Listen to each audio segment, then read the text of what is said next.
ऐसा कहा जाता है कि कुत्ते इंसानों के काफी करीब होते हैं। ये प्यारे से जानवर जिसे अपना मान लेते हैं तो मरते दम तक उसका साथ नहीं छोड़ते और ये बात बिल्कुल सच है। डॉग्स काफी स्मार्ट, वफादार और केयरिंग नेचर के होते हैं, लेकिन ऐसा सिर्फ डॉग्स होते हैं ये कहना गलत होगा, क्योंकि डॉग्स के अलावे भी कुछ ऐसे जानवर होते हैं जो अपने मालिक के लिए किसी से भी लड़ सकते हैं। और आज के इस वीडियो में हम ऐसे ही कुछ इंसानों और जानवरों के दोस्ती की बात करेंगे, तो वीडियो में अंत तक बने रहें। वैसे तो शेरों को इंसान पसंद नहीं आते, पर कियारा नामक शेरनी का केस कुछ अलग है। दरअसल ये बात है साल 2014 की, जब अडोल्फो कराम नाम का एक व्यक्ति छोटी सी शेरनी को बचाता है। और सिर्फ एक ही जानवर नहीं, बल्कि इन्होंने अपना जीवन कई जानवरों की जान बचाने और उन्हें पालने में बिता दिया। खैर ये कहानी जुड़ी है कियारा नाम के एक छोटी सी कब से, जब इसकी जान बचाकर अडोल्फो इसे अपनी बेटी की तरह पालता है। और द लायन किंग मूवी से इंस्पायर होकर इस नन्हे से शेरनी का नाम कियारा रखा जाता है। पर जब कियारा बड़ी हो जाती है तो उसे अडोल्फो दूसरे ऐसे जगह पर रख देते हैं जहां पर उसका अच्छे से ख्याल रखा जा सके। और कुछ सालों बाद अडोल्फो जब कियारा को देखने आता है तो कियारा उसे पहचान लेती है। कियारा शेरनी को वो सभी बातें याद थी कि किस तरह अडोल्फो ने उसका ख्याल रखा, इसलिए कई सालों की जुदाई के बाद भी ये अडोल्फो से ठीक वैसे ही झपटती है जैसा कि ये बचपन में किया करती थी। सच में यहाँ इंसानों और जानवर का बंधन रुला देने वाला है। मगरमच्छों के करीबी केमन को यूं तो बेहद ही खतरनाक जीव माना जाता है, मगर जापान के रहने वाले नोबुमित्सु इन बातों को गलत मानते हैं। इसलिए लगभग 35 सालों पहले नोबुमित्सु एक प्यारा सा केमन का बच्चा खरीदता है। पर एक बात जिसकी इन्होंने कल्पना भी नहीं करी थी वो ये है कि ये केमन 7 फीट लंबा और 100 पाउंड भारी हो जाएगा।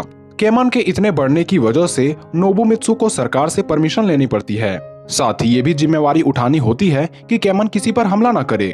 नोबुमित्सु अपने केमन से इतना प्यार करता है कि चाहे साथ सोना हो या इसके दांतों को साफ करना या इसे बाजार घुमाना, ये सभी बातों का ध्यान रखते हैं। और तारीफ तो केमन की भी करनी होगी जिन्होंने आज तक किसी पर हमला नहीं किया। वैज्ञानिकों का ऐसा मानना है कि जितने भी रेप्टाइल्स होते हैं उसके ब्रेन का आकार काफी छोटा होता है, जिस वजह से इनमें इमोशन नहीं पाई जाती और ये किसी पर भी बिना संकोच हमला कर देते हैं। मगर मिलिए कंबोडिया के रहने वाले 12 वर्षीय सैम्बत से, जिसने वैज्ञानिकों के थ्योरी को झुठला दिया, क्योंकि ये अपना बेस्ट फ्रेंड एक 16 फीट विशाल अजगर को मानता है। यहाँ तक कि इस अजगर का नाम चमरून भी रखा गया है। और इसके पालतू बनने की कहानी शुरू तब होती है जब सैम्बत की माँ प्रेग्नेंट होती है। तो एक रात उसे सपना आता है कि उसके होने वाले बच्चे का ख्याल एक सांप रखेगा। और उसी दिन ठीक सुबह सैम्बत की माँ के बेड के नीचे एक नन्हा सा सांप दिखता है। पर सैम्बत के पिता उसे नदी के किनारे झाड़ियों में फेंक देते हैं। पर ठीक 2 सप्ताह बाद सांप ठीक उसी जगह आ जाता है जहां वो पहले दिखा था। जिसके बाद सैम्बत की माँ अपने सपने के बारे में अपने पति को सुनाती है और सांप को रखने का फैसला लेती है। और तब से 12 साल तक सैम्बत का पालतू एक अजगर है, जिसके ऊपर ये सो भी जाता है, लेकिन अजगर उसे कुछ नहीं करता। अगर हम धरती के सबसे विशाल कार्निवोरस जानवर की बात करें तो इसमें भालू का नाम सबसे पहले आता है, जो अपनी क्रूरता, निर्दयता और ताकत के लिए जाने जाते हैं। लेकिन ब्रोमेंस नामक भालू का केस थोड़ा अलग है। दरअसल ये बात तब की है जब केसी एंडरसन नाम का एक व्यक्ति 5 महीने के एक भालू की जान बचाता है, जिसके बाद वो उस भालू को अपने ही साथ हमेशा रखता है। और भालू भी केसी को उतना ही प्यार करता है जितना कि केसी उससे करता है। और ऐसी भी बात नहीं है कि ये भालू केसी को छोड़ दूसरे लोगों को नुकसान पहुंचाए। वो सभी से इस तरह से मिलजुल कर रहता है मानो ये कोई खतरनाक भालू नहीं बल्कि इंसान हो। वैसे हाथी को तो पालतू बनाया जा सकता है, क्योंकि ये ताकतवर होने के साथ साथ काफी समझदार भी होते हैं।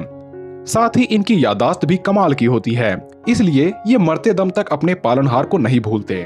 खैर यहाँ मोयो नामक हाथी की कहानी थोड़ी सी अलग है। अफ्रीका में रहने वाला नन्हा सा मोयो लकड़बग्घों के झुंड के बीच फंस जाता है और इसकी मौत लगभग करीब ही थी कि रॉक्सी नामक एक वाइल्ड लाइफ रेंजर द्वारा इसकी जान बचा ली जाती है। और वो मोयो को किसी पालतू जानवर की तरह नहीं बल्कि अपने बच्चे की तरह पालती है, इसलिए वो उसे खुद के ही घर में रखती है। हालांकि शरारती मोयो पूरे कमरे में रखे चीजों से खेलना चाहती है, पर चीजें थोड़ी उलझ जाती है और मोयो जहां तहां अपने मल का त्याग भी कर देती है। पर रॉक्सी मोयो से कभी परेशान नहीं होती। पोलर बेयर क्या मुसीबत होते हैं इसकी आप कल्पना भी नहीं कर सकते। इसे आप बर्फीली मौत भी कह लो तो भी कोई गलत नहीं होगा, और इसे पालने वाले को तो पागल ही कहा जाएगा। तो मिलिए मार्क डुमास से, जो उन पागलों की लिस्ट में शामिल है जिन्होंने पोलर बियर को पालने का फैसला किया जब वो महज 8 सप्ताह का था। प्यारे दिखने की वजह से मार्क उसे अपने बच्चे की तरह पालता था। उसे दूध पिलाने से लेकर नहाने तक जैसी हर बातों का ध्यान रखता था, और आज भी दोनों का रिश्ता बरकरार है। यहाँ तक कि पोलर बियर की वजह से इसे कई टीवी सीरीज में भी फिल्माया गया है। अफ्रीका में ज्यादातर जानवरों से होने वाली इंसानों की मौत में हिप्पो का नाम सबसे ऊपर आता है। ये इतने खतरनाक होते हैं जो पल भर में ही इंसानों को चबा जाए। पर जेसिका नाम की हिप्पो से डरने की जरूरत नहीं है। टॉनी और शर्ली नाम के 2 व्यक्तियों ने मिलकर एक नन्हे हिप्पो को पालने की ठानी, उसका ध्यान रखा और किसी भी चीज की कमी नहीं होने दी। और आज स्थिति ऐसी है कि इंसानों को मारने वाले हिप्पो के चारों ओर लोगों की भीड़ उमड़ी रहती है। यहाँ तक कि जेसिका हिप्पो 90 से ज्यादा फिल्मों में अपना रोल दे चुकी है। तो उम्मीद है आपने भी किसी डॉग से अलग कोई और जीवों को पालने का मन बना लिया होगा। वैसे वो जीव कौन सा होगा हमें कमेंट में जरूर लिखें। और यदि ये वीडियो आपको पसंद आई हो तो वीडियो को लाइक करना ना भूलें। तो मिलते हैं अगले वीडियो में।